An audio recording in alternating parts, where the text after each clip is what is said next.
ในวันที่10กรกฎาคม2026กรมศิลปากรกระทรวงการเงินได้จัดกองประชุมเผยแพร่คำแนะนำเกี่ยวกับการส่งคืนเงินอากรมูลค่าเพิ่มส่วนเข้าฉบับเลขที่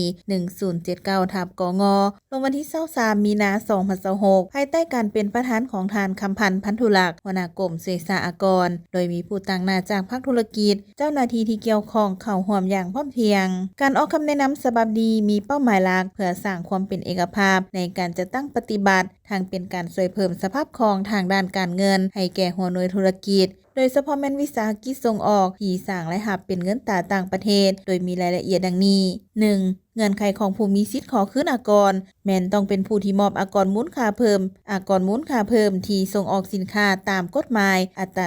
0%หรือผู้มอบอากรมูลค่าเพิ่มที่ไล่เลี้ยงอากรในแต่ละเดือนแต่หากอากรมูลค่าเพิ่มส่วนเข้าบ่หมดภายใน3 เดือน 2. เงื่อนไขด้านการจัดตั้งปฏิบัติวิสาหกิจต้องถือบัญชีถูกต้องตามกฎหมายและนำใส่ใบเก็บเงินที่ถูกต้องมีการชำระการซื้อขายผ่านระบบธนาคารภายในสปป.ลาวต้องแจ้งมอบผ่านระบบออนไลน์แท็กลิสต์ให้ทันกำหนดสำหรับผู้ส่งออกต้องมีหลักฐานการโอนเงินรายหับจากต่างประเทศกับคืนสปป.ลาว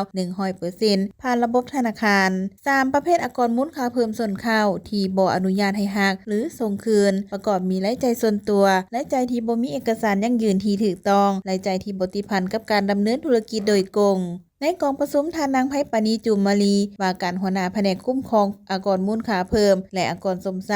ยังได้อธิบายเจ้าลึกถึงวิธีการคิดรายสัดส่วนการขอคืนในกรณีที่ธุรกิจมีทั้งรายรับภายในรายรับส่งออกหรือมีรายรับที่ได้รับการยกเว้นอากรมูลค่าเพิ่มปะปนกันกองประชุมในครั้งนี้ถือเป็นบัตรเก้าสำคัญในการร่วมมือระหว่างภาครัฐและภาคธุรกิจเพื่อแลกเปลี่ยนคำคิดคำเห็นแก้ไขข้อคงค้างและเห็นให้การส่งขึ้นอากรมีความโปร่งใสว่องไวถูกต้องตามกฎหมายและเกิดประโยชน์สูงสุดแก่เศรษฐกิจในระยะยาว